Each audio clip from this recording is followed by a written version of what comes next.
Hello welcome to our channel. അപ്പോൾ നമുക്കിന്ന് ഒരു സിമ്പിളായിട്ടൊരു പുഡിങ് എങ്ങനെ തയ്യാറാക്കാൻ നോക്കാം. വളരെ സിമ്പിളായിട്ട് വളരെ കുറച്ച് സാധനങ്ങൾ ഉപയോഗിച്ച് ചെയ്യുന്നതാണ്.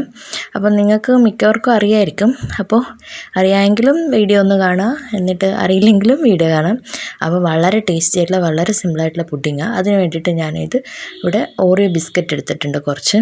അപ്പോൾ ആ ഓറിയോ ബിസ്ക്കറ്റ് അതിൻ്റെ ക്രീം വേർപെടുത്തി വെക്കണം. അപ്പോൾ അതിന് വേണ്ടിയിട്ട് എന്ന് വെച്ചാൽ ക്രീം മാറ്റി വെക്കണം, അതുപോലെ തന്നെ ബിസ്ക്കറ്റ് വേറെ ആക്കി വെക്കണം. അപ്പോൾ രണ്ടിനെ കൊണ്ട് നമുക്ക് രണ്ട് യൂസ് ഉണ്ട്. അപ്പോൾ ഞാനത് രണ്ട് ചെയ്യട്ടെ. അത് സിമ്പിളാണ്, പെട്ടെന്ന് നമുക്കത് വേർപെടുത്തി വെക്കാൻ പറ്റും. അപ്പോൾ ഞാൻ പിന്നെ അത് സ്പൂൺ കൊണ്ട് ചെയ്യാൻ തുടങ്ങി, കാരണം അതാ കുറച്ചും കൂടെ ഈസി എന്ന് തോന്നി. അപ്പോൾ അങ്ങനെ എല്ലാം ഞാൻ വിട്ട് വെച്ചിട്ടുണ്ട്. അപ്പോൾ ക്രീം കുറച്ചേ കിട്ടിയിട്ടുള്ളൂ, ബിസ്ക്കറ്റ് ധാരാളം കിട്ടിയിട്ടുണ്ട്. അപ്പോൾ ഇനി നമുക്കെന്താ വേണ്ടത് വെച്ചാൽ ഈ ബിസ്ക്കറ്റ് നന്നായി പൊടിച്ചെടുക്കണം. അപ്പോൾ ഇതാ ഞാൻ ബിസ്ക്കറ്റ് നന്നായിട്ട് ഒരു തരി പോലും ഇല്ലാതെ നന്നായിട്ട് പൊടിച്ചെടുത്തിട്ടുണ്ട്, നല്ല ഫൈൻ പൗഡറായിട്ട്. അപ്പോൾ നിങ്ങൾക്കിനി കടിക്കാനുള്ള ഇത് ഇഷ്ടമാണെന്നുണ്ടെങ്കിൽ അങ്ങനെയും ചെയ്യാം കേട്ടോ. പക്ഷെ ഞാനിങ്ങനെ ചെയ്തിട്ടുള്ളത്, നമ്മുടെ ഈ ക്രീം ഉണ്ടല്ലോ, ഈ ക്രീം നമുക്ക് ഈ പുഡിങ്ങിന് തികയില്ല. അപ്പോൾ ഇത് കുറച്ച് ലൂസാക്കിയിട്ട് തിക്കൻ ക്രീമായിട്ട് നമുക്ക് കിട്ടണം. അപ്പോൾ എന്താ വെച്ചാൽ അതിൽ 2 സ്പൂണ് ചൂടുള്ള പാലൊഴിക്കുക.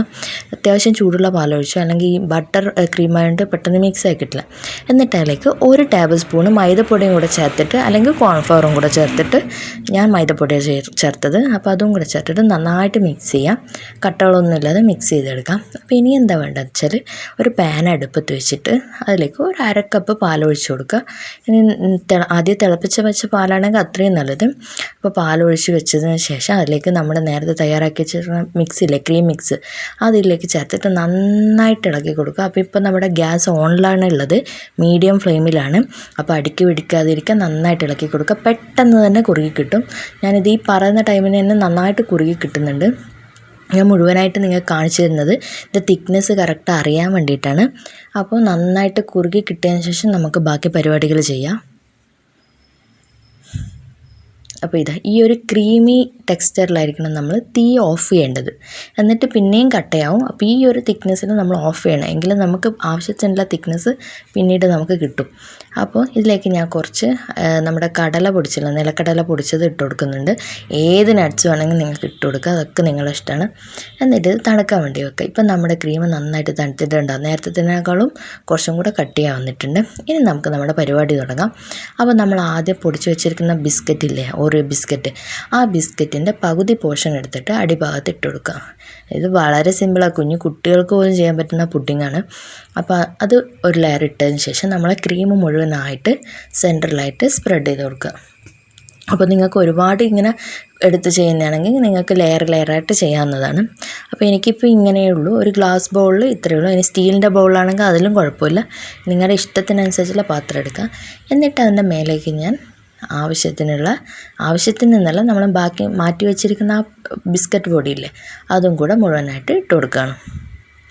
എന്നിട്ട് ജസ്റ്റ് ഒന്ന് പ്രസ് ചെയ്ത് കൊടുത്താൽ മതി, കാരണം വെച്ചാൽ ഒന്ന് കറക്റ്റ് ഒരു പുഡിങ് രൂപത്തിൽ കിട്ടാൻ വേണ്ടിയിട്ട്. അപ്പോൾ നമ്മുടെ പുഡിങ് ഇവിടെ റെഡി ആയിട്ടുണ്ട്. നല്ല സൂപ്പറായിട്ടുള്ള, നല്ല ടേസ്റ്റി ആയിട്ട്, കാണാനും നല്ല ലുക്കായിട്ടുള്ള പുഡിങ്ങാണ്. ഇനി നമുക്കിതൊരു 1-2 മണിക്കൂർ തണുപ്പിക്കണം, എങ്കിലും നല്ലൊരു ടേസ്റ്റ് കിട്ടും. അപ്പോൾ നമുക്കിത് തണുപ്പിച്ചെടുക്കാം. ഫ്രീസറിലാണെങ്കിൽ 1/2 മണിക്കൂർ മതി കേട്ടോ. അപ്പോൾ ഞാനിപ്പോൾ പുഡിങ്ങൊക്കെ തണുത്തിട്ട് ശരിക്കും പറഞ്ഞാൽ ഒരു 5-6 മണിക്കൂർ തണുത്തിട്ടുണ്ട്. എനിക്ക് പിന്നെ ടൈമുള്ളപ്പോഴാണ് ഞാനിതെടുത്തത്. അപ്പോൾ നന്നായിട്ട് തണുത്തിട്ട് നല്ല സൂപ്പറായിട്ട് നല്ല ഇതായിട്ടുണ്ട്. അപ്പോൾ ഈ പുഡിങ് എന്ന് വെച്ചാൽ നമ്മൾ പ്ലേറ്റിൽ നിന്ന് ബൗളിൽ നിന്ന് മാറ്റില്ലെങ്കിൽ ഈ ബൗളിൽ നിന്ന് നമുക്ക് നേരിട്ട് കഴിക്കാവുന്നതാണ്. കാരണം ഞാൻ കുറച്ച് ക്വാണ്ടിറ്റിയിൽ ഉണ്ടാക്കിയിട്ടുള്ളൂ, സൗകര്യം അതായിരിക്കും. കാരണം ബിസ്ക്കറ്റ് ആയതുകൊണ്ട് ചിലപ്പോൾ പൊടിഞ്ഞു പോകാനുള്ള സാധ്യതയുണ്ട്. അപ്പോൾ ഇങ്ങനെ കഴിക്കുന്നതായിരിക്കും കുറച്ചും കൂടെ ടേസ്റ്റ്. എൻ്റെ കൂടെ കുറച്ച് ഐസ്ക്രീമും കൂടെ ഉണ്ടെങ്കിൽ സൂപ്പറായിരിക്കും. അപ്പോൾ തീർച്ചയായിട്ടും കുട്ടികൾക്ക് വരെ ഇഷ്ടപ്പെടുന്ന ഒരു സൂപ്പറായിട്ടുള്ളൊരു പുഡിങ്ങാണ്, കുട്ടികൾക്ക് വരെ ഉണ്ടാക്കാൻ പറ്റുന്ന പുഡിങ്ങാണ്. അപ്പോൾ നിങ്ങൾക്ക് വീഡിയോ ഇഷ്ടപ്പെട്ടിട്ടുണ്ടെങ്കിൽ ലൈക്ക് ചെയ്യുക, ഷെയർ ചെയ്യുക, സബ്സ്ക്രൈബ് ചെയ്യുക. അപ്പോൾ സബ്സ്ക്രൈബ് ചെയ്യുമ്പോൾ തൊട്ടടുത്ത കുഞ്ഞ് ബെലൈക്കൺ ക്ലിക്ക് ചെയ്യാൻ മറക്കണ്ട കേട്ടോ. ഓൾ എന്ന ഓപ്ഷനും ക്ലിക്ക് ചെയ്യണം. അപ്പോൾ മറ്റൊരു പുതുപുത്തൻ വീഡിയോ ആയിട്ട് വരുന്നത് വരെ ബായ്.